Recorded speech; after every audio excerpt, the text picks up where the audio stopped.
Es ist Februar und der Winter lässt noch auf sich warten.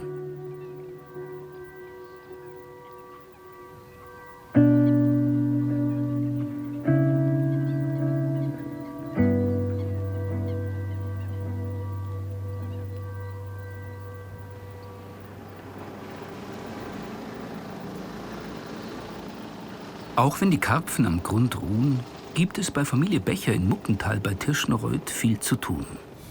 Klaus Becher dreht fast jeden Tag seine Teichrunde. Oft wird er von seiner Tochter Lena begleitet. Schwäne sind auch da. Bella, siehst du das? Ja, richtig viel. Da hat schon mal einer gemeint, dass die Schwäne angefroren sind. Echt? Dann hätten wir es beinahe mit der Feuerwehr retten müssen. Aber dann haben sie sich doch erbarmt und sind dann weggeflogen. Lena studiert Fischerei. Sie ist die älteste von 3 Schwestern und will später den Fischereibetrieb ihrer Eltern übernehmen. In ihren 50 Teichen haben die Bechers vor allem Karpfen, aber auch Forelle, Zander, Schleie und vieles mehr. So. Und da müssen wir bloß auch schauen, dass da Ja. das ganze Laberzeug weg ist, weil das sonst immer verstopfen tut. Also, Ach, da ist eine Wurzel durch, da oder? ist eine Wurzel durch. Da kann man bloß unten im Fuß, dass da quasi das Wasser schön wieder reinlaufen kann. Genau. Lena, was macht denn ihr da gerade? Das ist jetzt quasi der Wasserzulauf, der da wieder reguliert wird. Also was vom Bach unterkommt. Da ist eben diese Kreuzstelle, was in andere Teiche weiterfließt. Und wir schauen jetzt einfach, dass das Wengel, was noch kommt, da problemlos einfließen kann. Wenn da natürlich alles voller Lava ist, was ja bei der Vegetation durchaus sein kann, staut es sofort zurück. Und so, wenn man jetzt ans gegenüberliegende Ufer schaut, der ist schon relativ voll, aber so 2-3 cm gehen noch. Und den nehmen wir natürlich jetzt, wenn noch Wasser kommt, mit. Klaus, wie macht denn sich die Lena? Ja, die Lena macht sich eigentlich ganz gut. Sie muss natürlich auch noch lernen, jetzt gerade mit dem Wasserbauen und so weiter, dass das quasi für die Pike aufgelernt wird. Und das kann man bloß machen, weil jetzt was auch ruhig ist, wo das Wasser läuft, dass man auch sieht, wo das Wasser läuft und wo es auch hinläuft. Genau, und das muss sie jetzt lernen. Und das geht nicht von heute auf morgen, sondern das geht von Jahr zu Jahr. Weil einmal hat es Schneeschmelz im März, April. Und da ist so wie heuer, dass im Februar die Teiche schon fast voll sind, überhaupt noch nicht gewesen. Und dann hast du jetzt Niederschläge, keinen Schnee. Und dann müssen wir halt da schnell schauen, dass da jeder dann auch sein Wasser kriegt. Genau. Und das müssen wir jetzt machen und lernen. Wenn es nicht genau das war, was ich machen wollte, dann darf ich das nicht machen. Also das ist schon ganz klar die Sache, wo ich auf jeden Fall weitermachen möchte. Und wo ich auch mit der Arbeit, wo ich dann abends ins Bett gehen kann und sagen kann, okay, du hast heute wieder was Gutes da für dich, für den Rest, für alle. Und es hat Spaß gemacht. Mein Vater hat mich damals gefragt, was ich denn werden will. Ob ich in die Landwirtschaft einsteigen will oder in die Teichwirtschaft. Und für mich hat es nur die Fischerei oder nur die Teichwirtschaft gegeben. Und natürlich macht man dann auch diesen landwirtschaftlichen Betrieb mit. Aber für mich ist die Fischerei also A und so und mein Leben.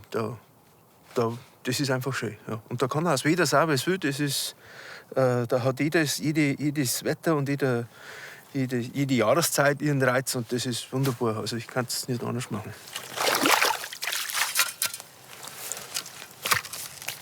Ja, da ist der Wurzel. Da komme ich nicht dran. Oder hinten, den kann ich weg. Die Oberpfalz, früher hat man auch gesagt, die Storpfalz, ist natürlich oder man sagt, es ist ein sehr eigenwilliger Schlag, der eher zurückhaltend ist, nicht so vorprescht, nicht viel redet. Wasser, Wald, Ruhe, vor allem Ruhe, das, was man in anderen Gegenden nicht mehr findet. Also es ist schon schön da, gell? Ja. Was magst du da? Ja, ich glaube die Ruhe. Also ich arbeite genauso gern wie Menschen. Ich arbeite genauso gern mit Menschen, weil ich auch allein bin. Und dann einfach mal die Freiheit zu haben, da einfach loszugehen mitten in die Prärie. Und wenn du noch 3 Stunden noch nicht daheim bist, dann bist du halt noch nicht daheim. Weißt du? Da schreit keiner. Ja. Mein Full ist ja nicht mehr. Er ist ja fast voll. Gott sei Dank.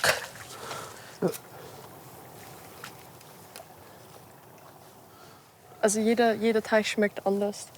Also ein paar Teiche sind so markant, die schmecken wie am Teller, wo der Karpfen raus ist.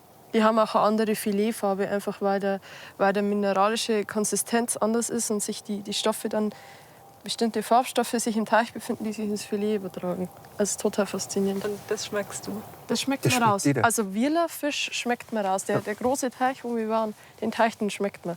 Ja. Das ist total unverwechselbar. Und den schmeckst du auch schon im Sommer.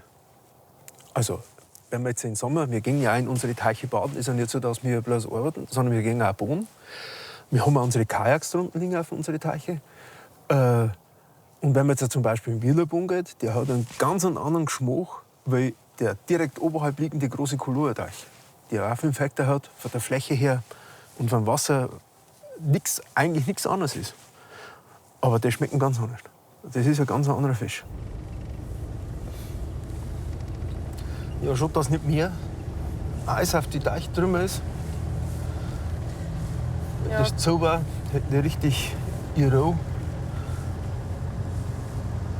Da wird halt tagsüber einfach zu warm. Ja. Soll zwar nächste Woche ein wenig kälter werden und Schnee kommen, aber ich glaube es erst dann, wenn es tatsächlich ist, weil das Ja, was nächste Woche ist. meistens passt es auf die Oberpfalz nicht hin, das wieder. Das ist mir ein oberbayerisches Phänomen.